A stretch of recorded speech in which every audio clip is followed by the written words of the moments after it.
Good evening, everybody. We already have some people here. Hey, TD, I saw you there in the chat. We got Avery and Sam. Yeah. You got the missus. Yep, somebody else I know. That's great. Yeah. I hope we have an appearance from Spider-Man today. Somebody's a little shy. I talked about coming by if you wanted to introduce the title, but he said not tonight. So okay. Okay, so he's just going to enjoy the yeah. Okay. So welcome to After the Weekend, the movie review show that is after the weekend. Exactly. We are your hosts, Rick and Maria, on my YouTube channel. Remember to Thanos that like button and subscribe to the channel and ring that bell so that we can get more subscribers, and perhaps one day in a not so distant future, this channel will get monetized. Yay! Exactly. One day it will. So, and I'm going to have to give a very, very, very special shout out today to Carlos Eduardo Lopez Mendoza. Okay. Carlos is my English student. He lives in Peru, which is where I am based right now. And he has been watching Surf Ninjas with me recently. And we haven't finished it yet. Okay. So. Well, hopefully he's enjoyed it so far. Yeah, he did. He does. He likes the surfs and he likes the ninjas. And well, Surf Ninjas is a nice, cool, 90s movie. Type of stuff that they don't make any day nowadays. Is surfing popular at all in Peru? Yes, it is. Yeah. It is. Yeah, we do have a world champion. Her name is Sophia. I don't remember. Mulanovic. Sophia, there she is. The Surfing Peru champion? Yes, Sophia Mulanovic, the Surfing Peru champion. I can't name any surfers, so you know more than me. Well, there is a very, very large section of the country that is the coast. And there are some places where you can't really get into the water because it's pretty dangerous. There are some excellent surfing places that you can go to. I live near one of them. Well, near as in like 3 hours, because you can like the better beaches are like way off, Yeah. And I did myself some surfing actually. This past summer, which would be our January, I took my first surfing lessons. Yeah, what'd you think of that? It was so much fun, but after an hour, I was exhausted. And I didn't even didn't do the takeoff myself. I was pushed by my coach, by my training person. Yeah. So it was like weird. It was like, yeah, now I'm going to push you, and you're going to get on the board and just let yourself go. I'm like, okay. And so I did see a few tutorials. I said, I'm going to be prepared for this. So he pushed me. I did 3 strokes like the tutorial said, and then I launched up. And I was able to stand on the board for like 20 seconds.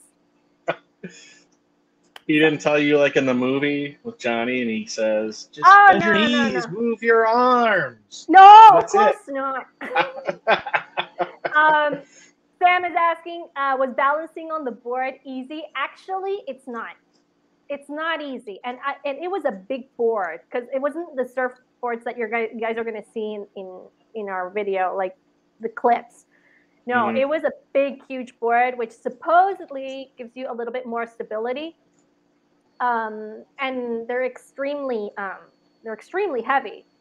Yeah. There's like more surface, but it wasn't that easy.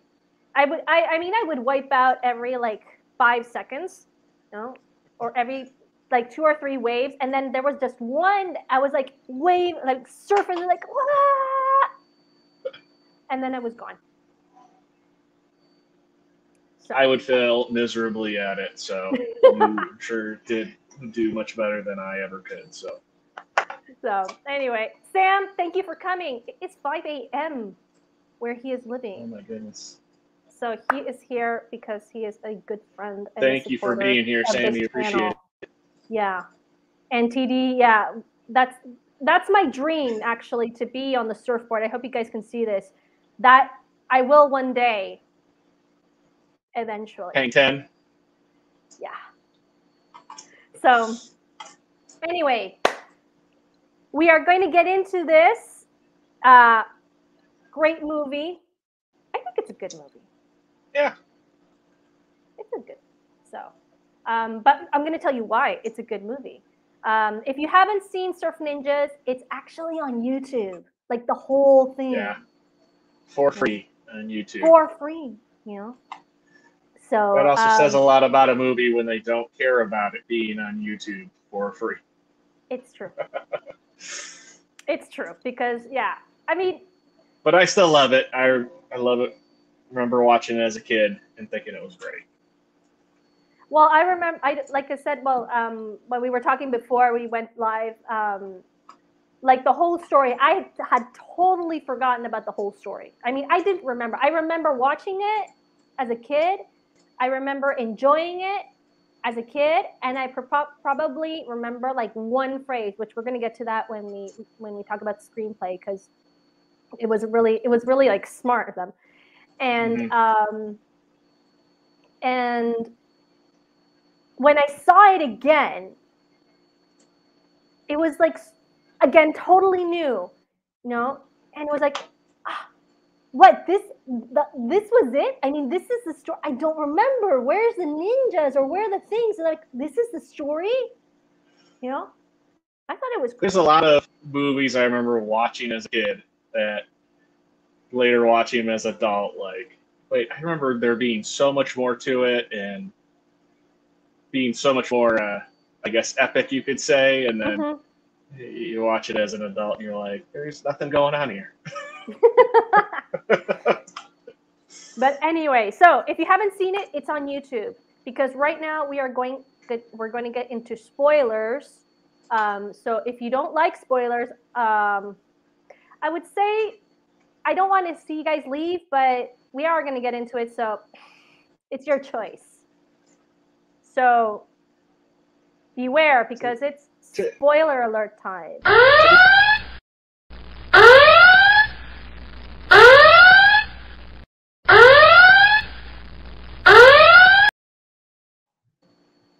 Oops. Sorry. Don't worry. You were going to say?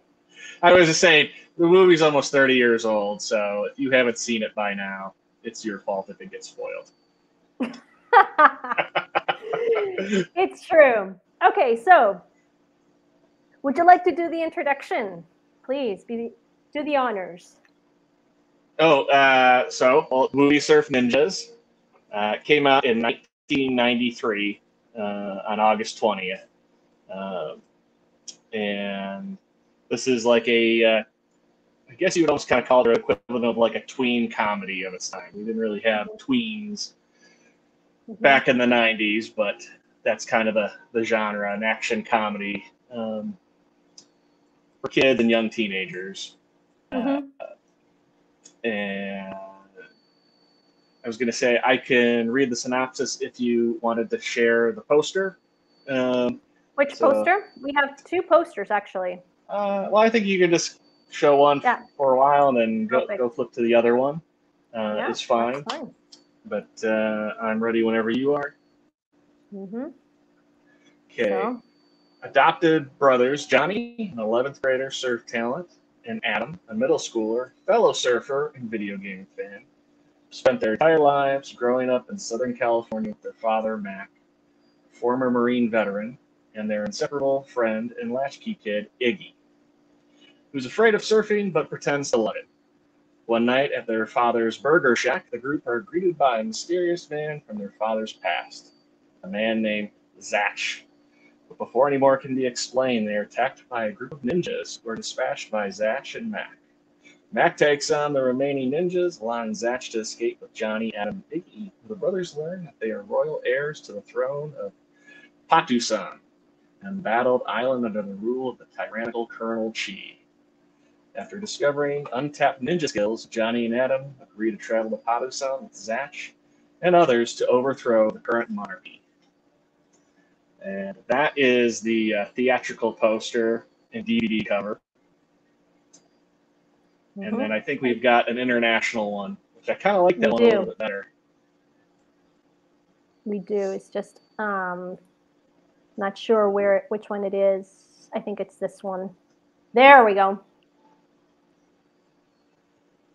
Yeah.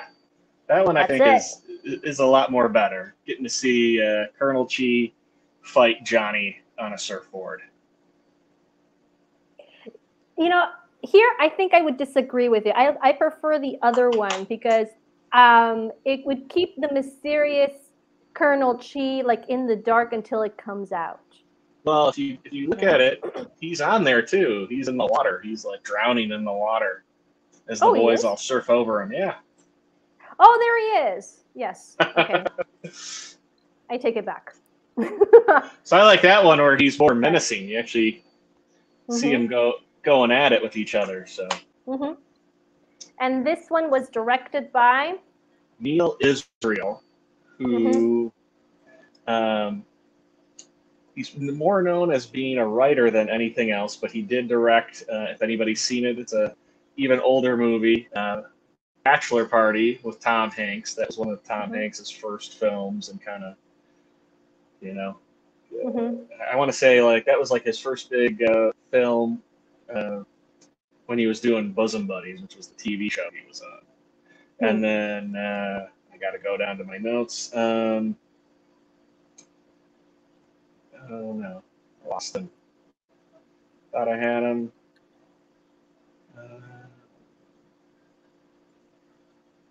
I apologize. He wrote Police Academy, Real Genius, and the first two Look Who's Talking films. Which are probably the biggest things that he did that I saw on his list of works. And those are big things, huh? Yeah. He didn't write any of the other Police Academy movies, but he's been credited as creating the characters for all of them. Which, if you're a fan of 80s movies, is probably something cool, but as some of those movies progress, that maybe not something you always want your name attached to. And this won't spoil it too much, but he has a cameo in the film. He plays the high school principal, Mr. Dunbar. Oh yeah, you know, I realized that afterwards. I mean, as in when I saw like the director in the pictures, and I'm like, this guy's face, where have I looks seen familiar. Him? It does look familiar. And then when I rewatched it like for the 7th time, I'm like, it's the director. It's the high school principal. Yeah, he's had cameos in a couple of the other films that he's written too, but it's nobody that would stand out though, as far as I could remember. So I just went with mentioning his cameo here for this film. Okay, awesome. So with that, we're gonna go into the plot. What do you think of the plot, Rick? A lot different than what I remember as a kid. There's a lot of things that are not explained in it. After watching it recently, I don't necessarily want to get into the bad right away, but the biggest thing is kind of the plot is, right, they're heirs to the throne of this this country in Southeast Asia, and it's their birthright to take it back, but they never give a reason why it's their birthright or what's the importance of this country, just like they never explain why Colonel Chi wanted to take it over. They're not like there's some special resource, mineral, gold to it. And if it's kind of this magical place. Nobody knows anything about it on top of it, which I just thought was kind of strange that there wasn't given any more detail on that. Not only that, the fact that the boys are adopted and they're really shocked to learn that they're from this country, Harusan. It's almost like they don't realize that they're Asian. Like they assume that they were white. It just seems odd that their adoptive dad wouldn't have kind of maybe told them something, or even made something vaguely up like, "Oh, you're from here," or it's this little country, I just thought that was kind of a strange thing. But yeah, the fact that they don't get into those details of why they have to do this, other than just it's their destiny. Well, I guess I'm a little bit more simple-minded in this case. Like I said, I completely forgot the plot, except a few like very, very specific sentences. So I thought like the whole idea for me is like it kind of tends to mock, like the whole surfing ideas.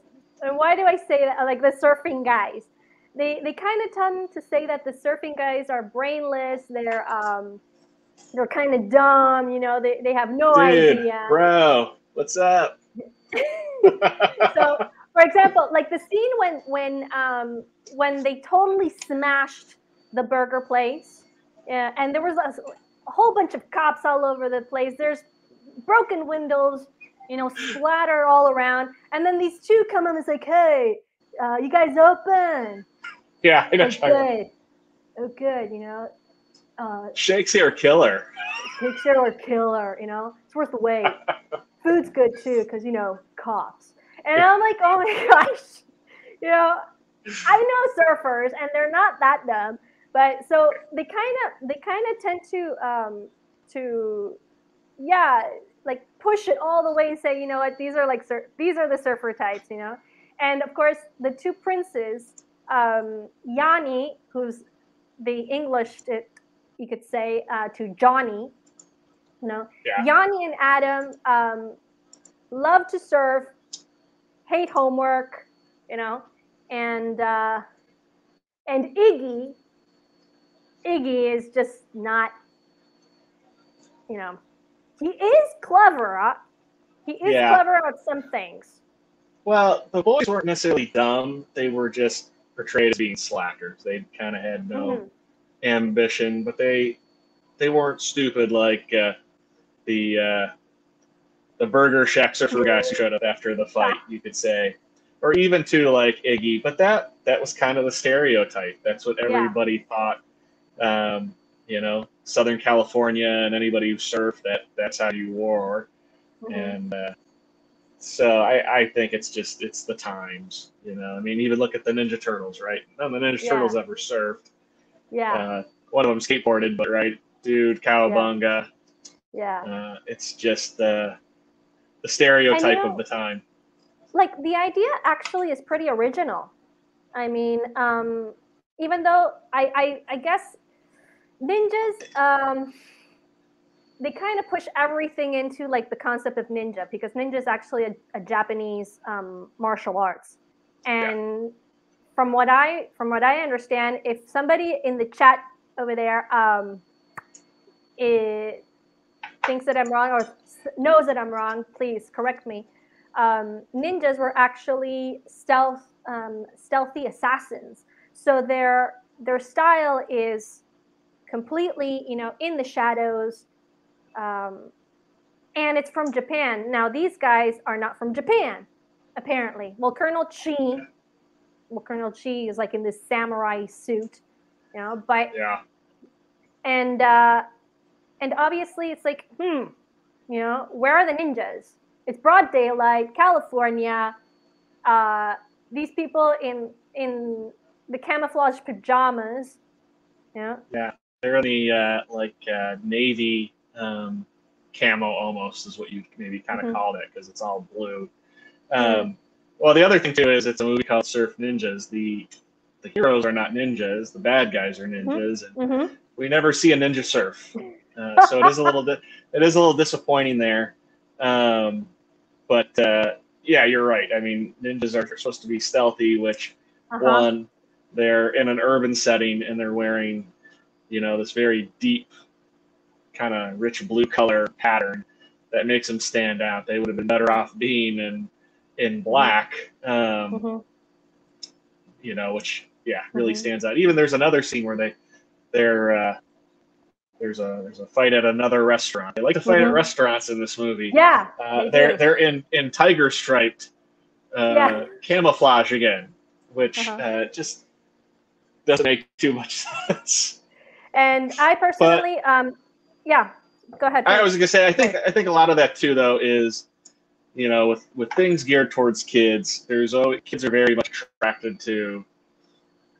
It seems like kind of uniform or color. So I think part of that is to kind of make the bad guy stand out. Okay, all the bad guys are either going to be in, blue camo or tiger stripe camo to distinguish them from everybody else. Yeah. It's just that my brother used to practice Kung Fu, and then afterwards a Brazilian type of martial arts, which I don't remember what it's called. Anyway. It'd probably be jiu-jitsu. No.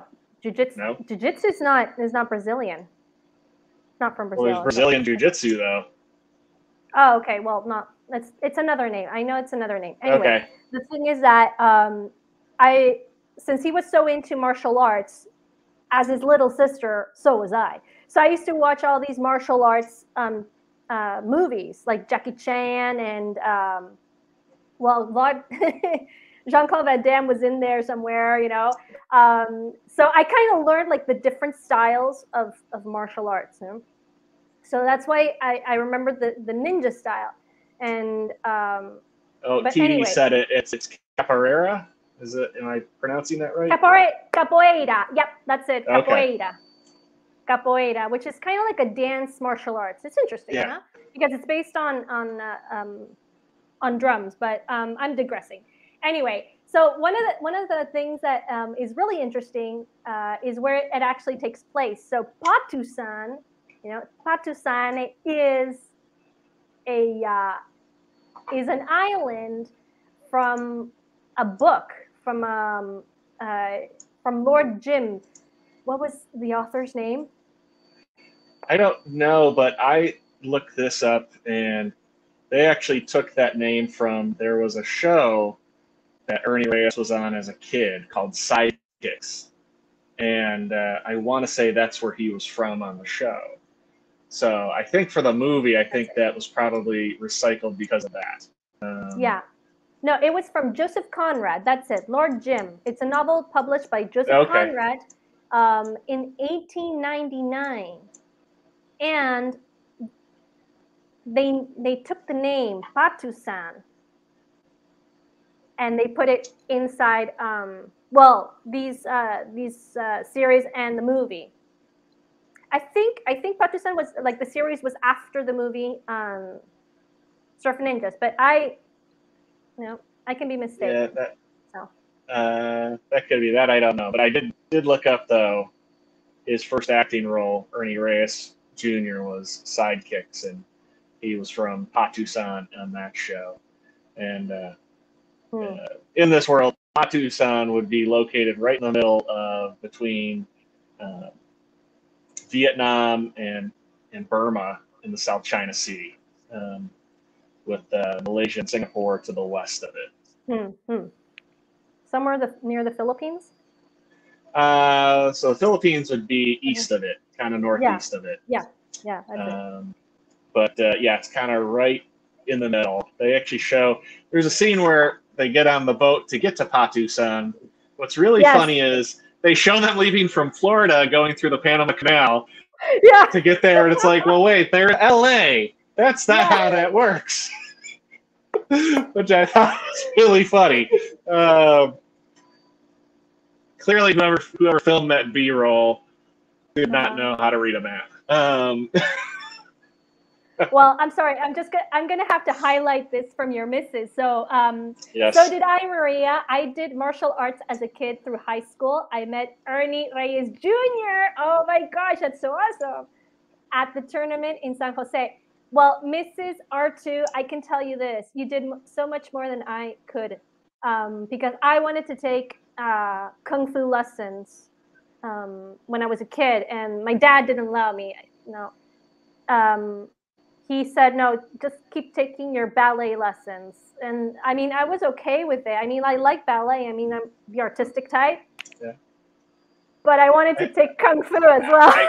I want to say in the movies, Black Widow did ballet, so you're one step away from being like Black Widow.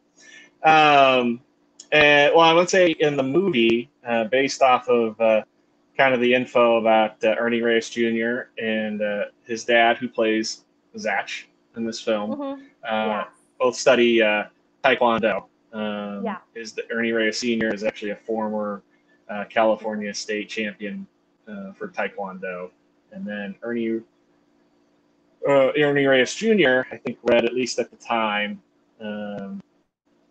he had a 4th degree black belt in Taekwondo.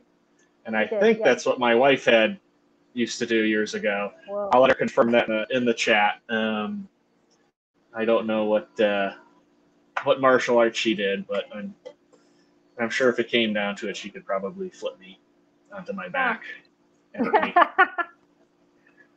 Well, no, I think you two will be able to get along easily. I don't think your back could take it. So. Okay. All right. So let's moving on. I think it was a creative plot, an original plot, and I think, well, I really liked it because it just gives you another fresh idea, And obviously, the whole time when this movie came out was obviously Ninja Turtles. You had 3 ninjas. You got Beverly Hills Ninjas. So Ninja was like the boom of the whole era of the 90s. There was a movie I always remember seeing in the video store. I never watched it. I always kind of wondered if there was a connection, but there's not.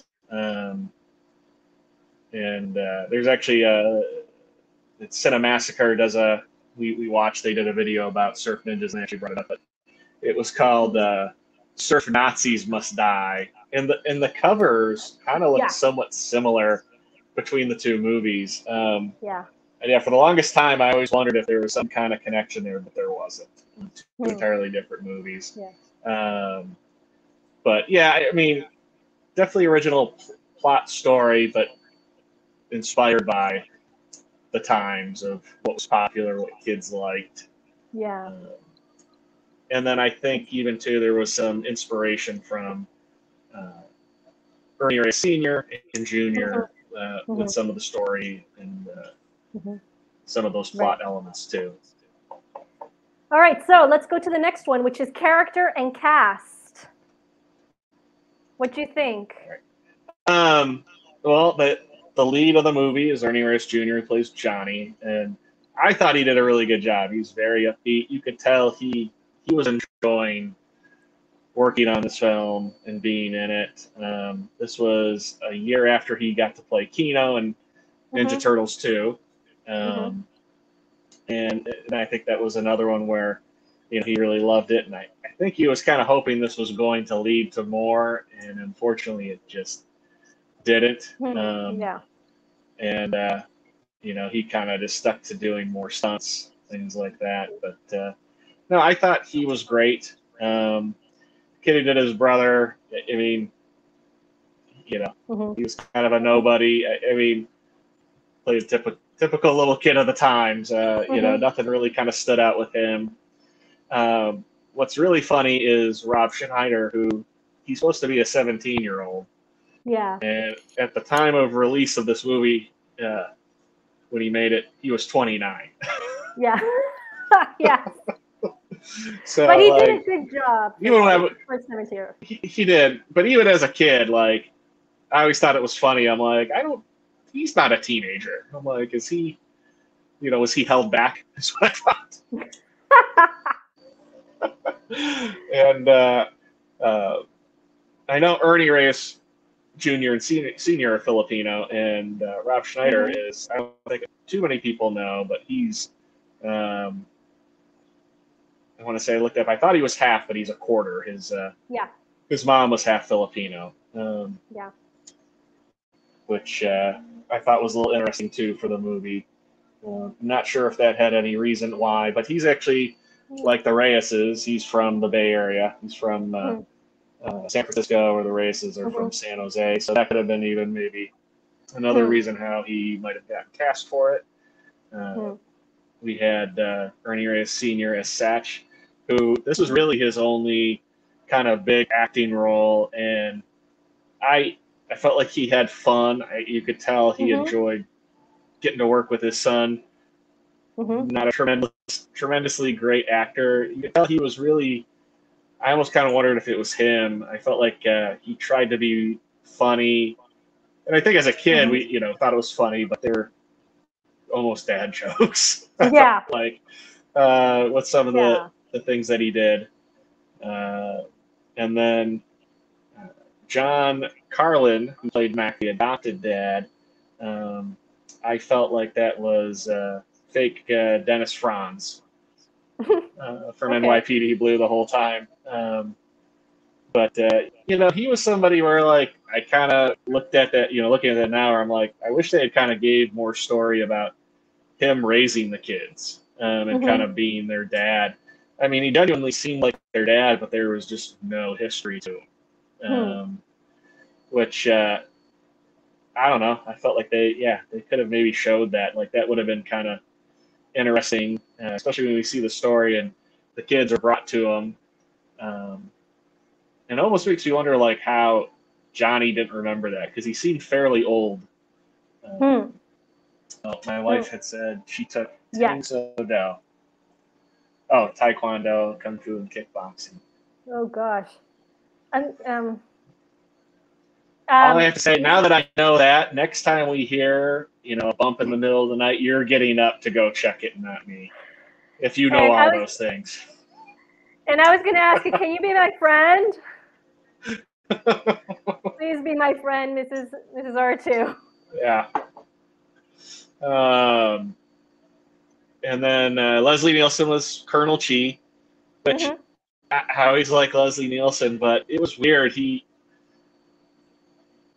was, a menacing looking character, but then like it's like having a scary monster be Leslie Nielsen now. It was a weird mix. I would kind of almost go like as much as I like Leslie Nielsen, I kind of didn't care for this role just because it was weird, He wasn't in it much, and it was just kind of a strange take. Plus, I don't know, I felt like it was weird the fact he gets injured, he gets crushed by an elephant, and then he becomes like part like bionic. He gets kind of Darth Vader RoboCop, but then he's supposed to be like real strong and menacing. He's got this claw hand, but if he gets wet, then it's all over for him. It's like he's got this huge amount of strength, but then he's got like this real easy weakness. It was like, I don't know. It was a weird take. We had Kelly Hu as Ro May, who is Johnny finds out is his arranged bride. And I'll be a little harsh. She's a terrible actress. Like, I mean, it's nothing against her, but like, she's bad. I mean, bad actress. And can't have them all. No, I know. And it's just that was like a strange take with like, she was essentially. It kind of reminded me, if anybody's seen it, Coming to America, right? The first one when he's going to meet this arranged bride, and she's been taught to, be a princess and serve the king. Like, she's kind of like that. But then, like, the second they get out of LA, where she's surrounded by, right, American culture and everything, and she's acting like she's, not from there. The second she gets out of there, then she's like, I don't want to get married to you. I want to be an independent woman. It's like this real, like, weird 180 flip. I thought that was something else that was silly. Who else was in the movie? We had Tone Loc, who Mm-hmm. had a little bit of a run of playing police detectives. A year later, he was also a police detective in Ace Ventura. Ace Ventura. Mm-hmm. And even his story, he's not really a good police officer. One, he Mm-hmm. thinks, after the ninjas take the dad away, he thinks he's like, some people are just trying to hustle some money out of your dad, and Mm-hmm. he went off somewhere just hiding out. And they're like, why would our dad leave us? And then he kind of gets kidnapped in a way, Mm-hmm. and like wakes up on a ship, and he's like, yeah, I'll come be in this revolution with you. There's no like, I got a job back there. I've got cases I'm working on.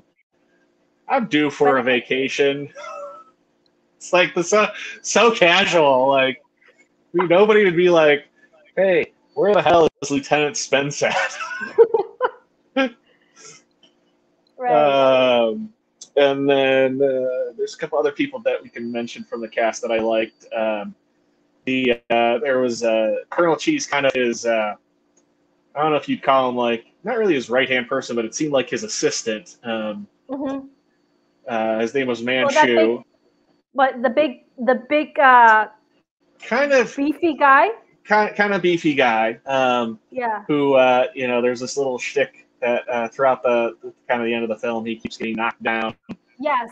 Okay. this Yeah. massive flight of Yes. stairs and constantly keeps falling down. But he was a really well-known stuntman through Oh. from the '60s to Oh. the last thing he did there was a short documentary he Mm. did in 2016 Oh wow. about him and an encounter with Bruce Lee. But he had Oh. played Genghis Khan in Star Trek: The Original Series, the episode where they meet Genghis Khan. He got to play him, and that's probably his most notable role. But Wow. beyond that, he was always a Mm-hmm. stuntman, or he would play some Mm. big kind of imposing thug because Mm-hmm. Mm-hmm. he was very Mm-hmm. built very big. And then the head of the ninja gang was Mm-hmm. played by Philip Tan, who was Captain Ming, who really likes his colorful camouflage, but he's somebody Mm-hmm. else who's very well-known stuntman. But I couldn't find any good pictures of it. I was going to share it, but he was one of the main goons in Batman, Mm-hmm. 1989 for the Joker. Oh. And he is father of Louis Tan, who played Cole in the recent Mortal Kombat movie. The character everybody loved. I didn't dislike his character. I mean, they tried to make something new, Yeah. okay? Which, again, a lot of people on social media are asking for new characters. They don't want like this rewashed thing again, like what they did with Star Trek Picard.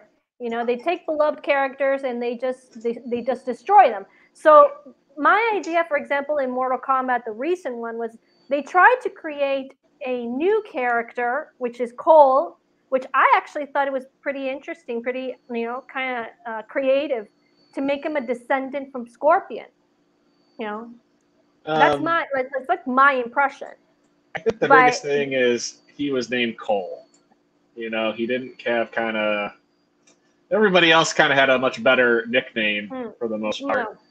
And he's not in a video game, so it's no, everybody likes watching that because they get to play at, they're watching the characters that they like to play as. I think that's the fault. I mean, no fault to the actor, but just that was not the best executed idea. I think he needed a little bit more backstory and a little more backbone because he was just getting his arse kicked, all the way, and then all of a sudden, boom, he's this great character, and he whips everybody's butt, starting with Goro, and the way that the villains died, I mean, they kind of is like, well, give me a little bit more. I mean, you're gonna do a series. Why are you just killing off like the main ones. You know, you got Yeah. Goro, you Well, got like killed off Goro fairly quickly. You know. yeah. But anyway, again, yeah. we're digressing. Yeah. We're talking about another movie. And then the last one that I'll mention is, which kind of was one of the big things, you know, I think that's most memorable from this film was, I want to say his name is Neon Young, who was Babaran, who was a Southeast Asian holy man who comes to the high school for some reason, and Johnny has to was supposed to create some kind of performance for him, and not being ambitious and a slacker, he forgets about it, and on the fly he gets some of the Glee Club kids to retool the words of Barbara Ann by the Beach Boys to Babaran. Yeah. And it's funny because at first he's kind of seems to be insulted by it, but then the character pops up again at the end, and turns out he loved the song, and they do another number of it. Yeah. So, well, here are my takes on the characters. I think, well, they were really well placed. I think both Ernie Reyes Sr. and Jr. did a really, really fun job because, like I said, this is like mocking stereotypes of ninjas, mocking stereotypes of in a good way. I mean, it's just putting them silly for kids to enjoy because kids do enjoy silly movies, simple stories, simple arcs, and there are some like sentences that only like adults can get it. It's like, oh, this is clever, you know. But kids, you know, they're just like they enjoy silliness. So I think that's the main reason why they kind of did that movie. Adam's character, just a typical kid. I know that now he's actually a graphic designer. Yeah. He studied to do that, and he's doing pretty well. I know Ernie Reyes Jr. that's so Filipino. But you know that Filipinos do have Spanish names because it was a Spanish colony, even though they don't speak Spanish. You know, Reyes is kings in Spanish, and Ernie is for Ernesto, Ernest. So it's like this is like so Filipino, you know. We got an Ernesto in the family, so. Oh, okay. Well, that's cool. There's two, but yeah. So, I think they could have Leslie Nielsen was a great actor. I've only seen a few of his movies. I think I saw Dracula Scared Stupid. I saw this one. I saw. Loving it. Yeah. Sorry, I said Ernest Scared Stupid. Ernest Scared Stupid. Yeah, Dracula's then loving it. Yeah, that's it. I got mixed up with Ernest. Yeah. Anyway, I think they could have. They took it too far, and the character of Iggy. There was sometimes he was so obnoxious that I really wanted to hit him on the head. So that was a big, huge plus, you know. For money for can't buy knives. One time I went to a store. I said, I have $100,000. Can I buy a knife? No, money can't buy knives. I did like that part. No, and the fact that he doesn't like, I don't know if he as a 17-year-old, he doesn't get it, but he still insists that he is the king. It's, you know. Yeah. It's kind of weird. It's like no 17-year-old can go that way, you know. So yeah. Oh, the Dunadan is saying, everybody, good night. Thank you so much for coming, Dunadan. Good night. Thank you for coming. Remember to share with your friends, and let's make this channel grow. Anyway, my phone died. Anyway, my phone died like on the side. So I think, yeah. Now he did do some clever things. Why is this character clever? Because he was able to get like for example, when he was making this vile omelet with beets and Yeah, anchovies, I pimentos. think it was Mentos. It was, Yeah, I was yeah. like, this Beets is and so pimentos. gross. I mean, this is it's like somebody on Twitter said, "Hey, how would you like it if I made macaroni and cheese with broccoli, meat, and I don't know what other substance there was?" They're like, "This is just vile," you know. Yeah. That almost But seemed like a story too that was going to go somewhere that didn't, because he was like getting real he, big on cooking too, and like making yeah. food. But then he goes like, and when Max says, "Hey, don't your parents ever feed you? No, don't they ask you where they are?" And he's very clever. He says, "My parents are in the biosphere out in Arizona." And I'm like, no dumb kid would know about a biosphere. No? He's like, and he starts to explain to Mac, he said, no, a biosphere is somewhere you can go inside and nobody comes in, nobody comes out. And I can't explain it to a layman like you. So it's like, that's clever. So this character can weasel his way out, and yet he can't take a hint that he's not the king, you know. So there were some points that I said, you know what, it's just too much. He did his. Yeah. Oh well, TD says yes. Mentos and cola equals awesomeness. I actually did that. I did that as a scientific experiment for my students. They loved it. We did it with Diet Coke and normal Coke, and which one would go, which one would burst higher? The Diet Coke one. Yeah. So, but I do think that Rob was in his place. I mean, I wouldn't have thought of any other person who could complete his character, because you would think, well, about Adam Sandler. No. And when Yeah. and when he comes out as the Scottish uncle. I almost felt like that might have been like maybe a nod to Mike Myers, because he was still on SNL at the time. They both were together, Oh, and it okay. was borderline, because Mike Myers had a skit where it was like, "It's not Scottish, it's cat," like I was waiting for that to come out of his mouth, but yeah, that was. And I don't know. It he's was kind getting. of odd, but it must have been just something like, okay, you can do whatever you want in this moment. So, well, it's like, yeah. And the girl who played the girl, I mean, she was like, you could have chosen somebody better. I know that she had to be like sort of like a Filipino Malaysian type of person, like all the characteristics, but Yeah. the actress, I felt, could have been better. She wasn't that great. She wasn't Yeah. extremely bad, but it's like she's missing something. She's and yes, like I said, since I saw the film as a silly film mocking like stereotypes. You have in America, you have like the pressure of being a princess, of being the future king's wife.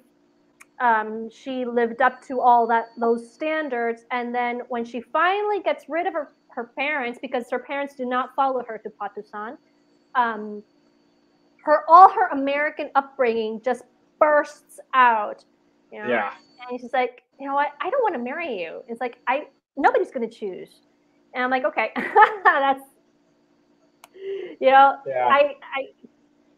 and yes, sometimes there are people who do feel like the pressure of like, you have to live up to these standards, and at one moment that if you don't manage that, it like kind of, It just seems like her character, it would have been more fitting if for some reason they were at Patusan and met her, and then they ended up going back to the States, and then she acted like that, because they were just so opposite, for the locations.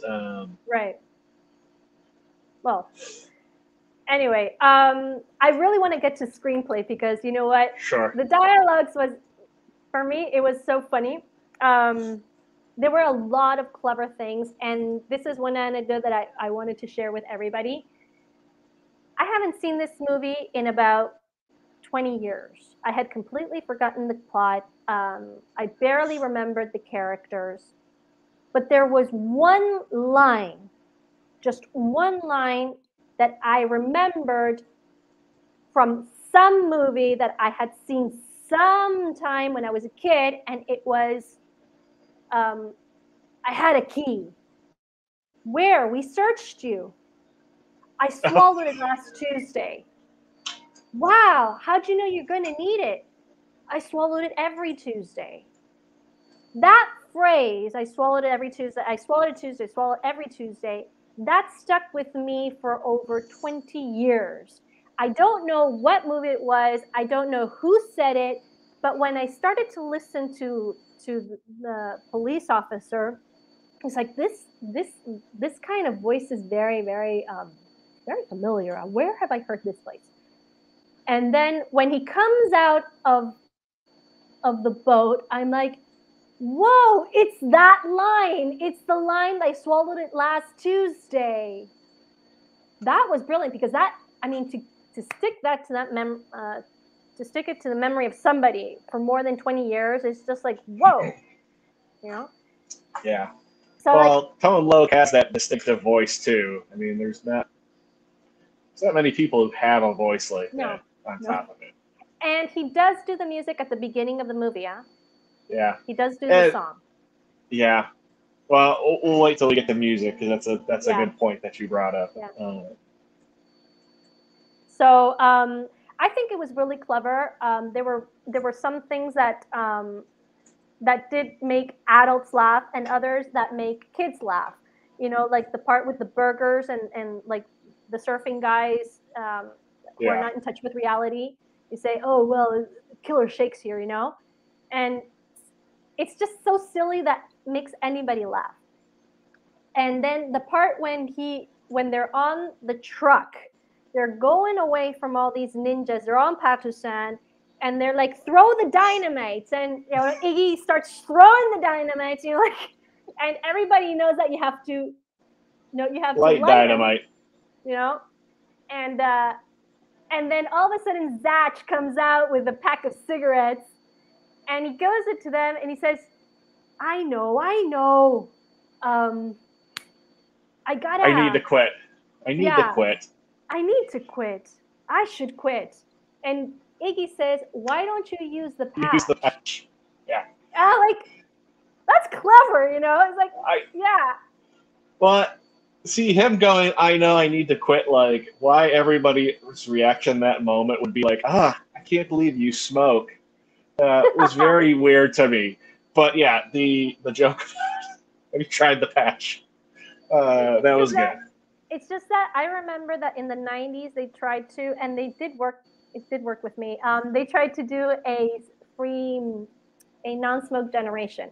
So they did push it. And so when this movie came out and Zach comes out with the cigarettes, everybody's like, "You smoke?" You know? And yes, I know I should quit. You know. Well, I was gonna say here, and I mean in the States, that kind of went on until like the. Like the end of like the 2000s, like the aughts, decade. Mm-hmm. So yeah, no, that campaign has been around a long time, but I don't know. It was like, why would everybody be upset in that moment? They're trying to throw dynamite with ninjas that are trying to shoot you. Yeah. And I mean, yeah, it is a kids movie, so nobody's gonna get like shot because if you see like all these guns and everybody's like shooting at, you know, and nobody gets shot. It's like, okay, that's, it's a kids movie, you know. Yeah. Well, all the violence too is pretty kind of tame. Like usually they'll have a weapon, but nobody gets stabbed with anything. Nobody gets cut with anything. They'll have a weapon, but then somebody will end up getting punched, or they'll use something creative like a skateboard. That was actually, I thought, really kind of neat when he was using the skateboard as like a shield, and then he was hitting people with it. And then there was the second restaurant fight where the kid used the octopus to take out the ninja. Mm-hmm. So yeah, they definitely had everything toned down for kids in that regard. Yeah. Mm-hmm.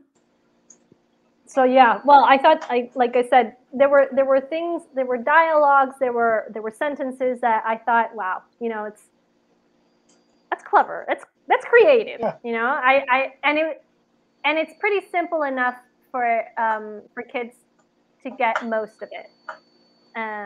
There's obviously that a lot of them they won't get it, like the patch, but there are other things that, like, yeah, you just make it, they just make you laugh. Well, with you So bringing that up too, though, kind of all the examples you've given have been Rob Schneider, which makes me yes. wonder if was that him, ad-libbing something, or was that him potentially going, hey, what if we did this? The script, maybe it had the no smoking, thing, and he's like, well, that's weird. Let me add this to it. There was So another that could even part be where his input. it could be, yeah, because he does have good screenplays in his movies. Yeah. Now, for example, there is one part when Zach challenges Johnny, and Johnny says, "I don't want any spirits in me. I don't want any spears in me. I don't want anything in me." That kind of wordplay is also pretty. It's also pretty neat. So Yeah. also fine. It's simple, but it's kind of like, yeah, he's a kid. He's a 15-year-old kid. In 2 weeks, he's going to turn 16, and he's going to reign over Patu-san. Yeah. So There yeah. was a dated joke by him, but I still thought it was funny. So I feel like our generation would get it, but when they're looking for the knives of Patu-san, and he falls down, and he's like, "Hey, I found Waldo." Really? Really? Psych. The word psych also stuck with me. Yeah. But majorly dated joke, but Yeah. I still liked it. I know. So let's move on to music. What do you think? Yeah, I mean, there's really no soundtrack for it. I went to look just to kind of see if they had anything.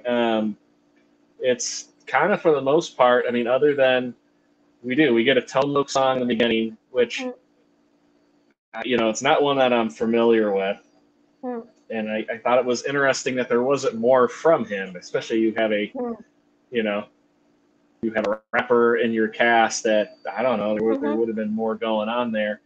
And then, the Babaran, it was pretty funny, but that was for comedic. But the rest of the music that they play, it's like this really like generic, like hard rock. It's not even metal. In fact, there's a comment where they're listening to rock music in the morning, and the dad's like, "No Van Halen until I had my coffee," but it wasn't Van Halen. Yeah. Yeah, I mean, it's a very mediocre soundtrack, unfortunately. But again, I'm sure that comes down to just budget and licensing and things like that. So, well, it was a low budget film, if I'm not mistaken. Yes, it was. And I do have that info. I'll save that for our trivia. Oh, okay. And then, well, actually, I thought, again, they tried to do something creative. In some parts, they managed it. The beginning of the film, at the beginning of the film, the rapper that does Captain Spence, I think Lieutenant Spence, yeah. Yeah, he does the song, and I kind of realized it when I watched it like a third time, like, hey, this voice is kind of familiar. It's like, oh, it's him. And I knew that he was a rapper. It's like, oh, okay, he did the song for them. When he was doing, I think it was at the very beginning, or the Moto Surf. I don't really remember. It was when they do Moto Surf, and then after that moment, as they're doing the Moto Surfing, it's Tone Loc song on the radio that's playing. But it's not really like amplified. It's kind of more background music than anything Mhm. else too. Mhm.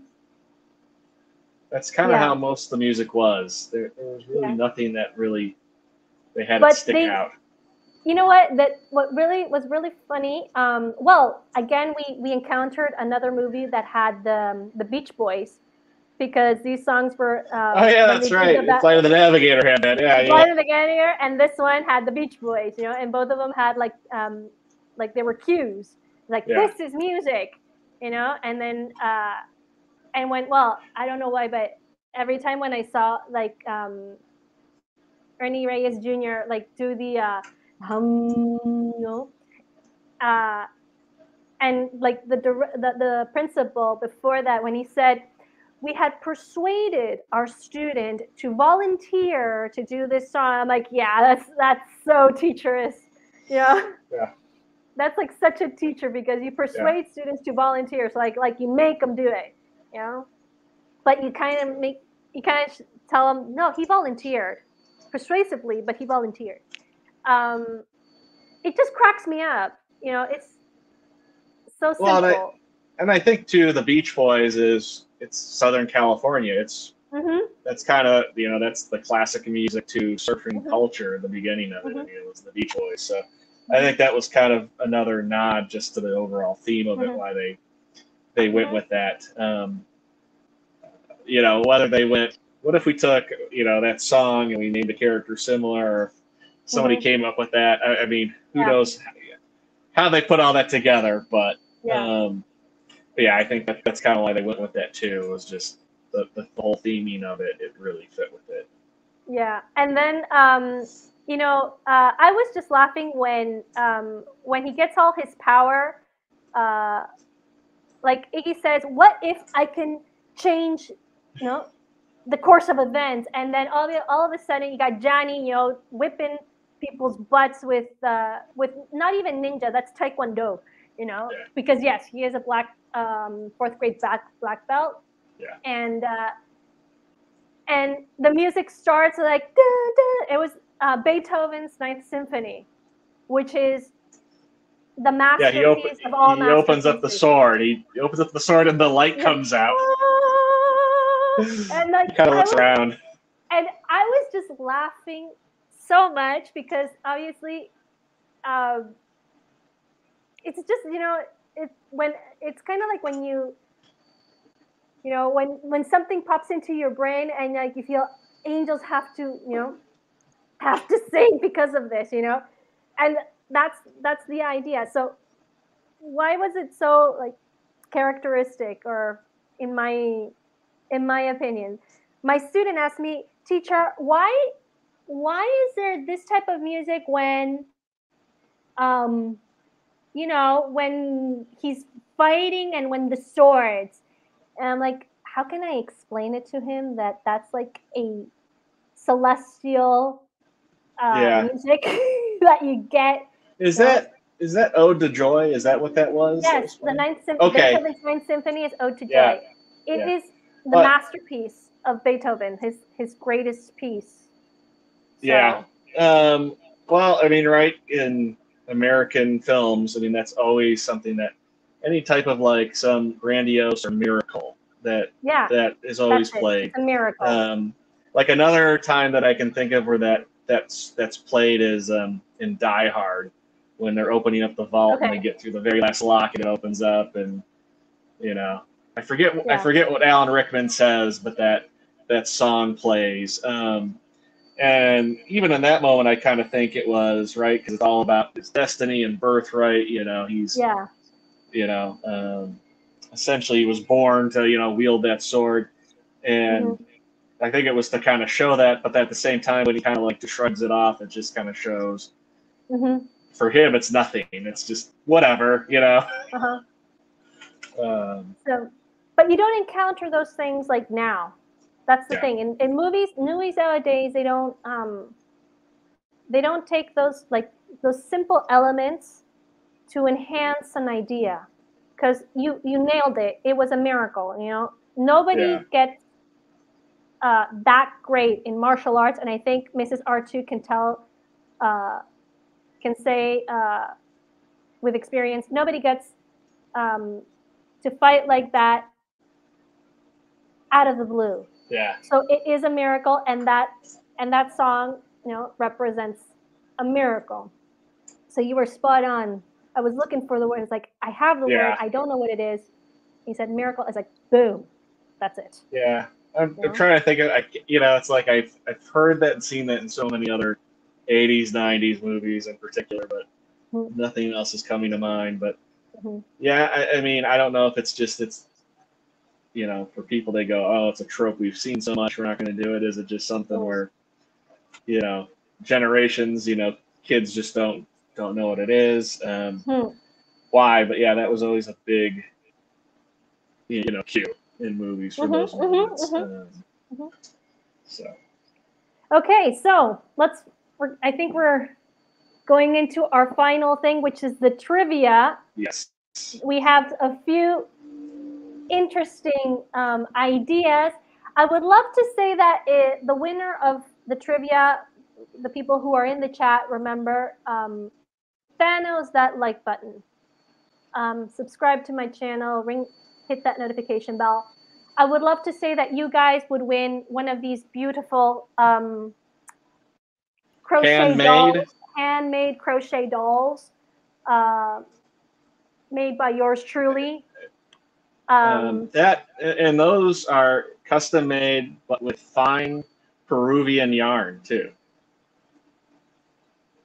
So you won't get this anywhere. I'd love to say that it's a giveaway for the people who do get our trivia, but unfortunately, it's my livelihood.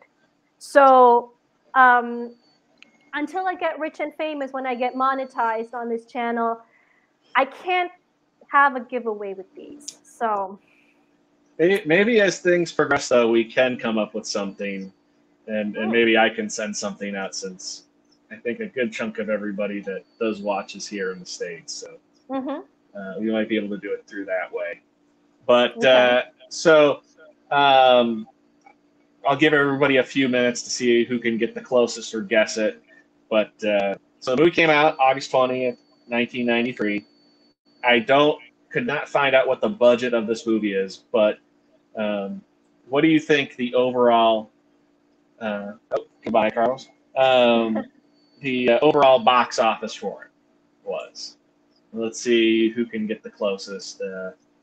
And the fastest, because now they're all going to go on to Google. No, that's why it's got to be quick. Because if it takes too long, then I'll know you looked it up. So just kind of give your best guess there. Yeah, the box office.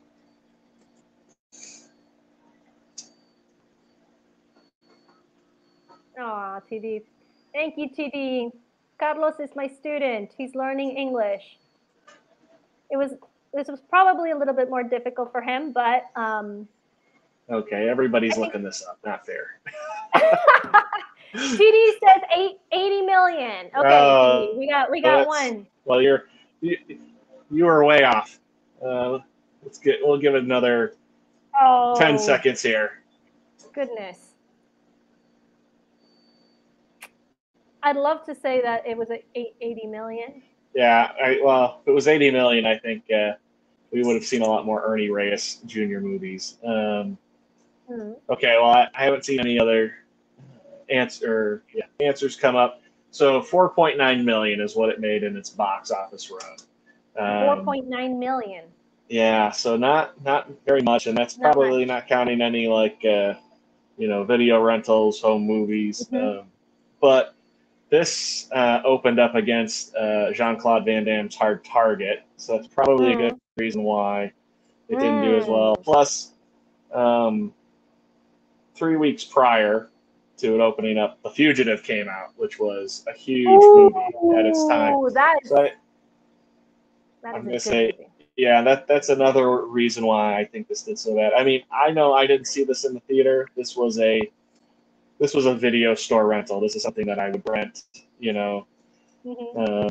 when we go to the video store on Friday or Saturday night. And I know that's where and how I saw it. And I think I even saw it too through, when I heard about it, it was more of, VHSs used to have trailers at the beginning of movies, previews. That was always Yeah, a big thing to I watch did. too. I remember. Yeah. Yes, especially too when you got a brand new movie, at the video store you were able to rent, because it was always like, Yes. oh, what previews are going to be at the beginning of it. Yeah. Yep. So, Okay. so I'll let you go. I know you've got some trivia as well. Yeah, I got one. Well, you kind of gave out two of mine because we were talking about Rob Schneider, and I was gonna say that he was part something, and you said Filipino at the beginning. It's like, okay, there goes my trivia. Okay, so so Surf Ninjas. Adam was playing a video game, and if you guys remember, if you remember what it was, you can put it in the chat. What he thought he was playing? Yeah, what he thought he was playing.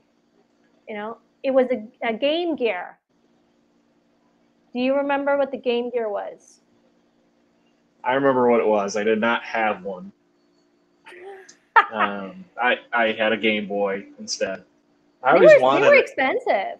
They were. They were a lot bigger, and because they had a backlit full color screen. They cost a lot more. But they also, I want to say, they sucked up batteries like crazy. Because I think it was 6 AA's, and it was like 2 to 3 hours is all you got out of it. But one of the reasons I wanted a Game Gear was they had a TV attachment that you could pop in there, and you could watch TV on it.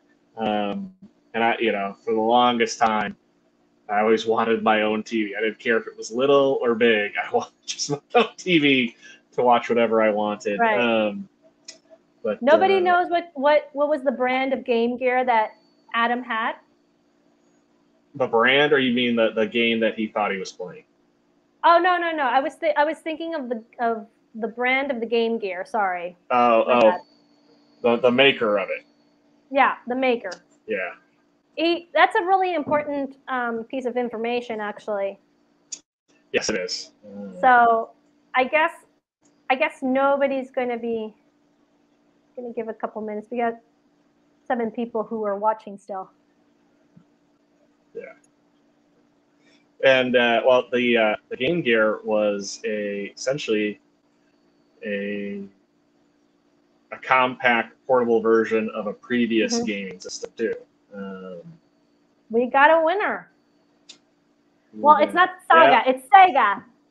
Sega. Oh my god. Yeah, it's Sega. It's close enough. It's close enough. Yeah, it's close enough. I was gonna say, she should know for all the video games I have. My wife should. There it is, Sega. Yeah. Yes, it's Sega, and Sega actually, Sega actually was a big part of the story because they financed part of the production of this movie, and yes, I mean, if you're gonna produce this film, you might as well add, get your brand and then get the kids to buy your Segas, your Game Gear. Yeah, and a big part of it too. The Game Boy came out, I want to say it was 89, but it might have been 90. But I'm almost positive it was 89. And then I want to say the Game Gear came out in 92, and they were really competing hard on that, that marketing. And, they were really kind of touting the fact that it was full color, and so, yeah, that's why they had financed it. In fact, I remember when we lived in California going through San Francisco all the time. I'm trying to think of what freeway it was that you passed through, but would go past the Sega headquarters of the U.S., which used to be out there. But, yeah, that's what it was. And I think I sent you the picture. I don't know if you're able to send it out. like why is my chair? I saw him at the back. Why is my chair shaking? My God. Can you say hello? Hello. Wait, why Oh my can't gosh, anyone see me? Everybody can see you.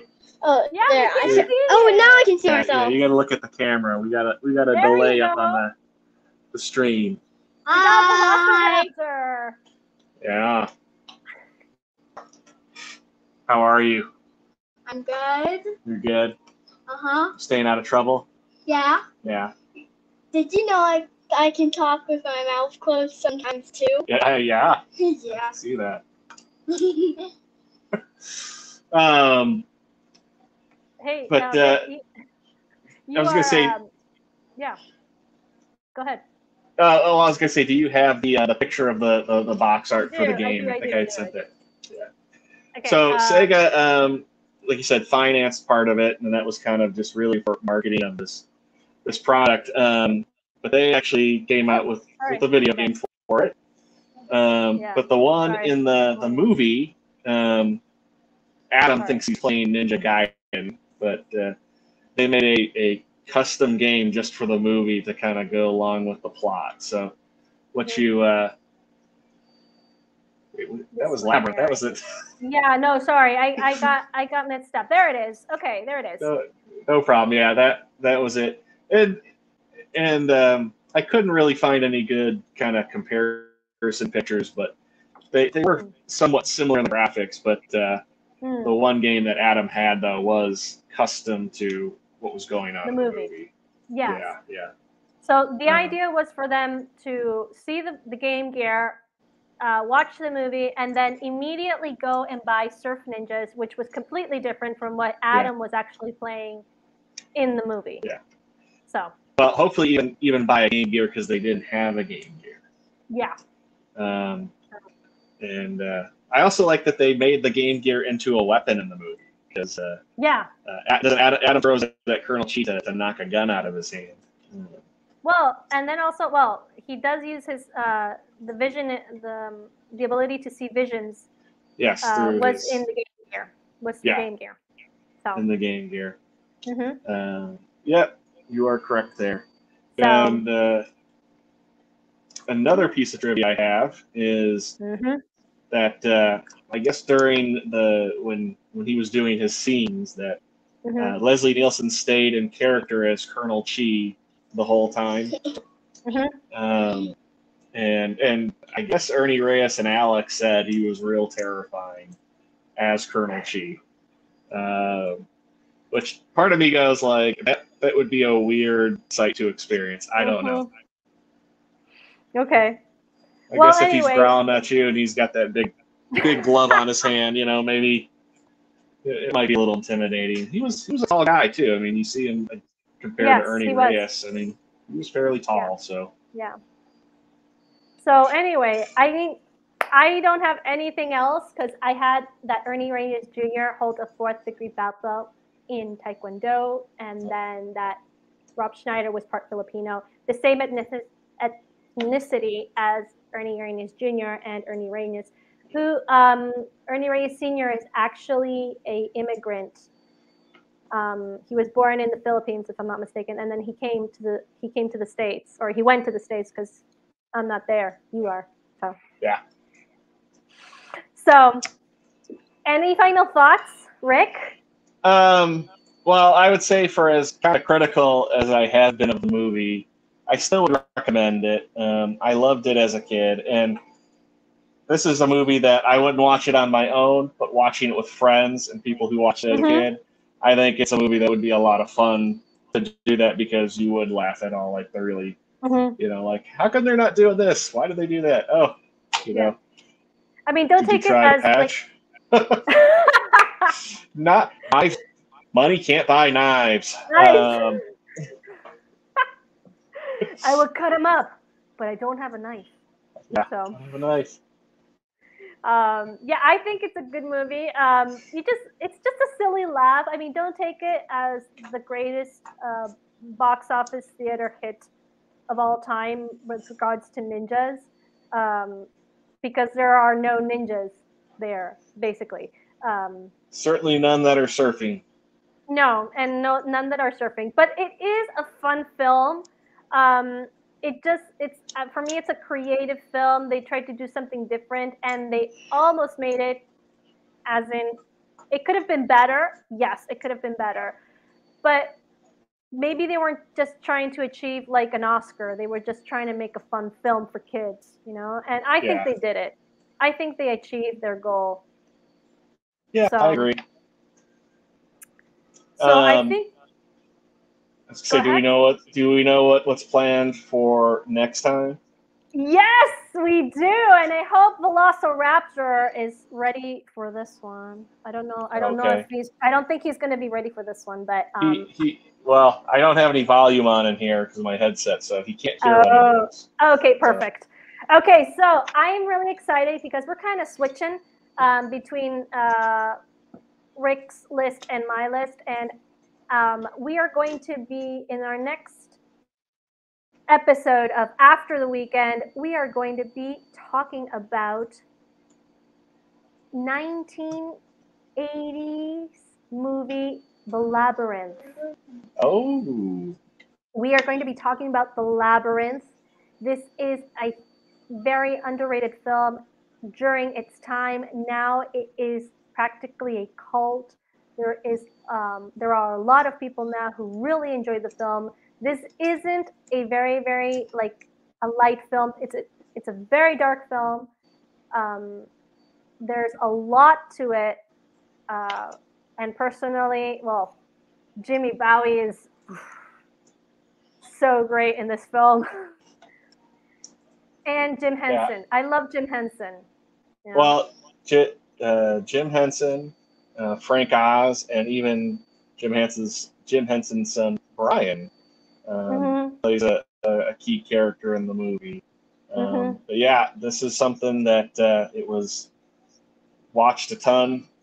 Me, my sister, and one of our cousins would quote it and act it out. I love this movie, and you're right. It's very dark. It's funny, as a kid, I never kind of really thought of it as being a dark movie, but as an adult, it is. It's like this is definitely kind of shocking. This is a kids movie, not like in a scary way, but just it is a kind of some dark tones there, with a very young Jennifer Connelly too.